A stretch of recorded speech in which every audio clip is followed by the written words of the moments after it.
या देवी सर्वभूतेषु शक्तिरूपेण संस्थिता नमस्तस्यै नमस्तस्यै नमस्तस्यै नमो नमः। आज आप सभी लोगों से मैं चैत्र नवरात्रि के बारे में बात करने जा रहा हूं। 2022 चैत्र मास में पड़ने वाली नवरात्रि के बारे में मैं बात करूंगा और माँ के पूजन की बहुत ही सरल और सहज विधि आपको बताने जा रहा हूं।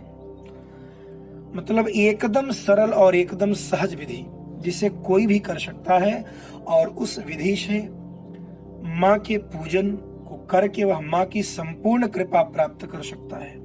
आज ऐसी सरल और सहज विधि भी आपको बताऊंगा और एक ऐसा मंत्र बता दूंगा इस वीडियो में आपको, जिस मंत्र के प्रभाव से आप अपनी कोई मनोकामना पूर्ण कर सकते हैं।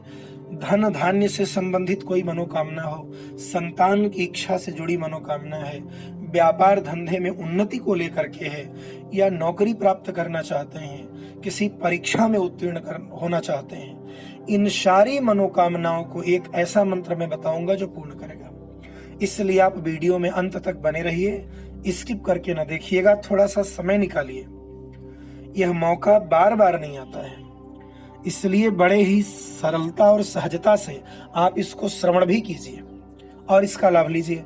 अंत में अगर जानकारी आपको बहुत बेहतर लगी हो, विधि सरल लगी हो, सहज लगी हो, कल्याणकारी जान पड़ी हो और आप चैनल पर नए हो तो चैनल जरूर सब्सक्राइब कर लीजिएगा, जिससे इस तरह की जानकारियां आप तक अनवरत आती रहें और आपको उसका लाभ मिल सके। सबसे पहले मैं आपसे ये बता दूं कि एक वर्ष में 4 नवरात्रि होती है। बहुत सारे लोग नहीं जानते होंगे। एक साल में कुल 4 नवरात्रि होती है। 2 गुप्त नवरात्रि होती है और 2 प्रकट नवरात्रि होती है। माघ और आषाढ़ महीने में पड़ने वाली गुप्त नवरात्रियां हैं। चैत्र और अश्वनी माह में प्रकट नवरात्रि हैं और विशेष रूप से हम लोगों के लिए महत्व इन्हीं प्रकट नवरात्रि का है। ये जो गुप्त नवरात्रि है, इसमें ऋषि मनीषी महात्मा अमलात्मा विशेष उद्देश्य की पूर्ति के लिए साधना में लगे रहते हैं। तो जो चैत्र मास में नवरात्रि इस बार पड़ रही है, इसमें हम किस तरह से माँ का पूजन करेंगे, किस तरह से कलश स्थापना करेंगे और किस विधि विधान से करें कि पूजा का संपूर्ण फल प्राप्त हो जाए, हमारी मनोकामना पूर्ण हो, माँ की संपूर्ण कृपा हमारे ऊपर, हमारे परिवार पर बरस जाए। अगर ये सब आप जानना चाहते हैं तो वीडियो में बने रहिएगा। सर्वप्रथम मैं आपसे एक बात बताऊं। चैत्र नवरात्रि 2 अप्रैल 2022 की मैं बात कर रहा हूं। चैत्र नवरात्रि 2 अप्रैल शनिवार से शुरू हो रही है और 11 अप्रैल सोमवार तक चलने वाली है। आप इसे सावधानी पूर्वक ध्यान से सुनेंगे।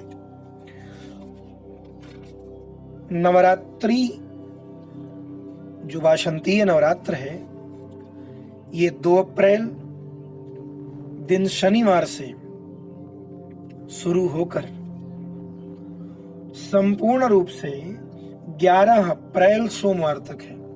अभी मैं आपको सब कुछ बताऊंगा। व्रत शुरू कब करेंगे, व्रत की पारणा कब करेंगे, आप वीडियो में बने रहिए।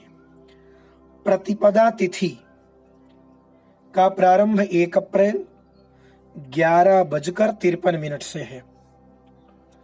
इस तरह से इतनी सरलता से आपको और कहीं जानकारी मिलने वाली नहीं है।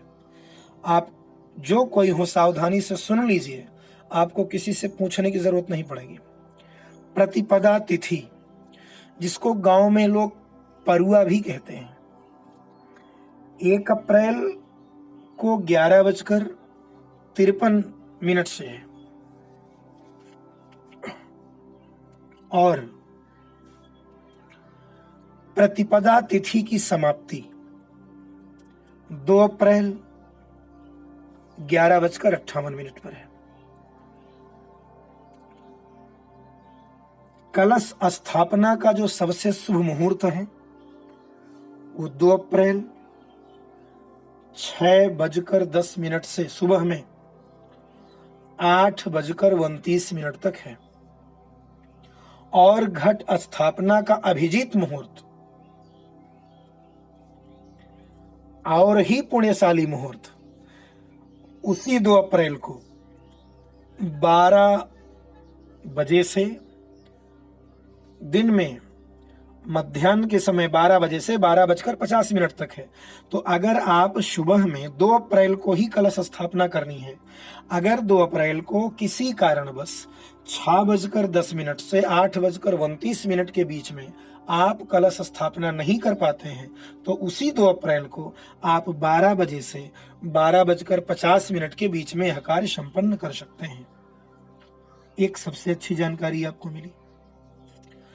जो लोग, बहुत सारे लोग ऐसे होते हैं जो केवल प्रारंभ में व्रत करते हैं और अंत में करते हैं, पूरा 9 दिन का नहीं करते, उनके लिए सूचना सुन लीजिए।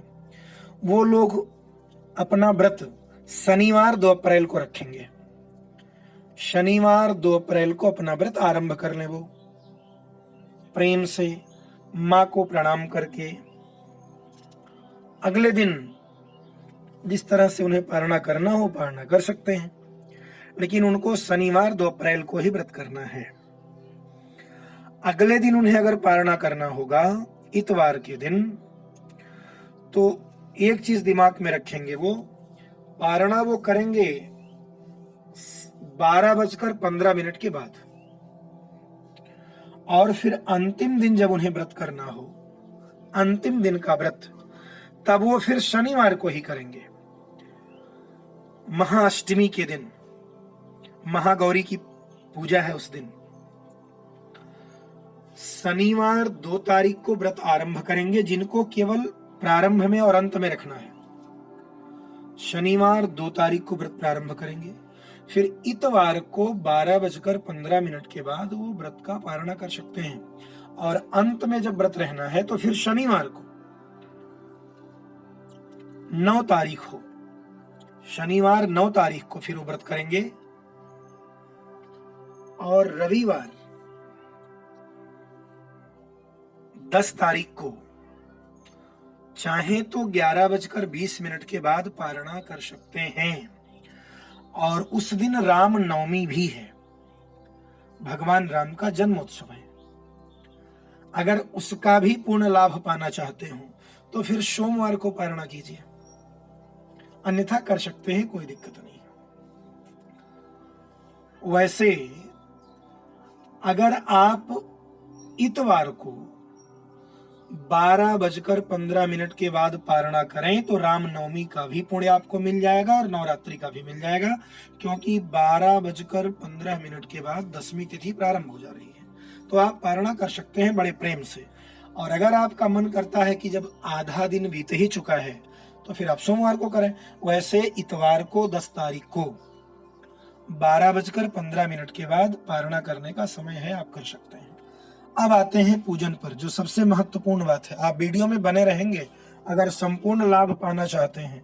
थोड़ा सा वीडियो लंबा हो रहा है, लेकिन मैं चाहता हूं कि आपको पूरी जानकारी मिले और इस अवसर का आप पूर्ण लाभ उठा सकें और माँ की संपूर्ण कृपा आप पर बरसे। इसलिए अगर मैं परिश्रम करके जानकारियां एकत्र करके आप तक पहुंचाने का प्रयास कर रहा हूं, तो आप उसका लाभ लीजिए। आप लकड़ी की एक चौकी, छोटा सा,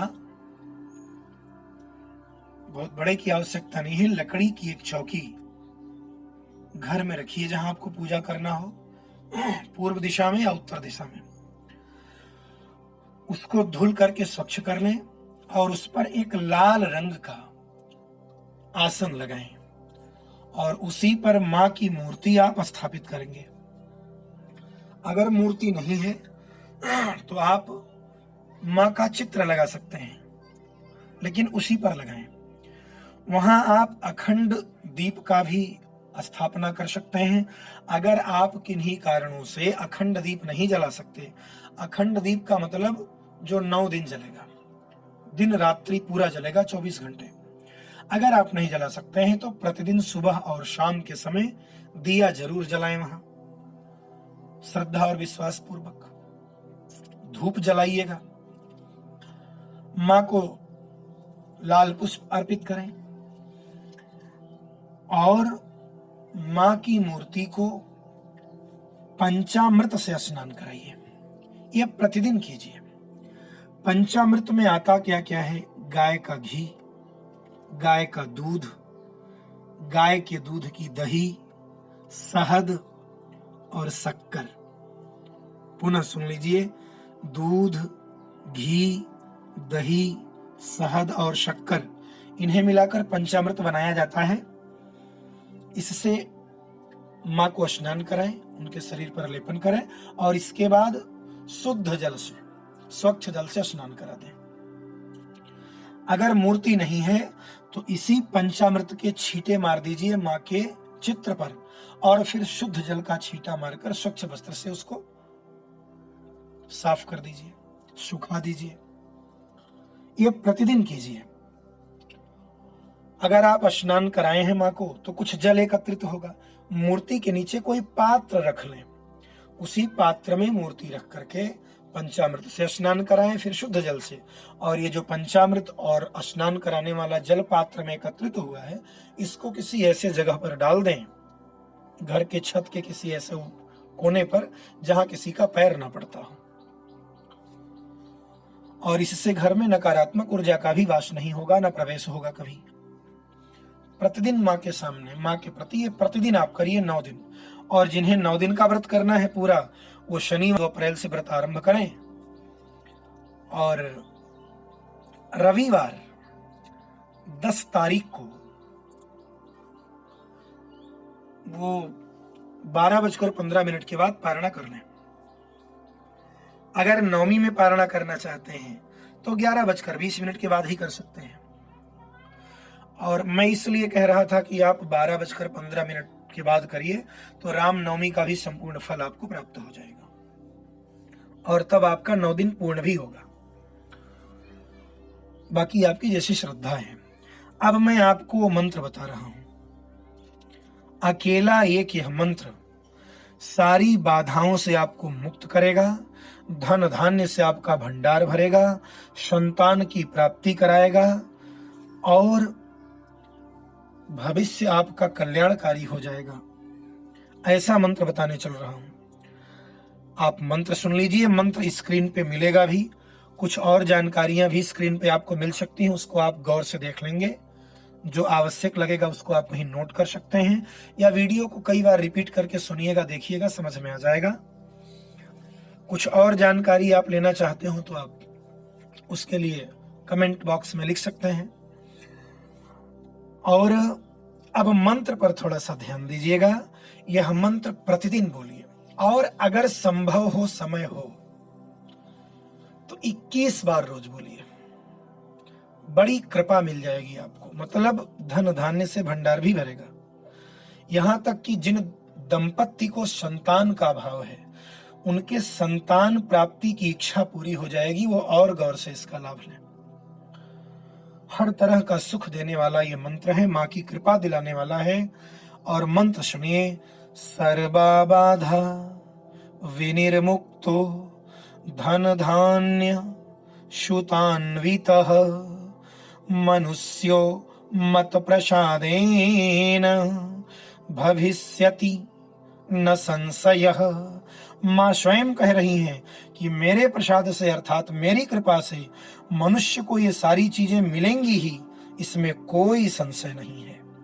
एक बार मैं मंत्र को पुनः रिपीट कर रहा हूं।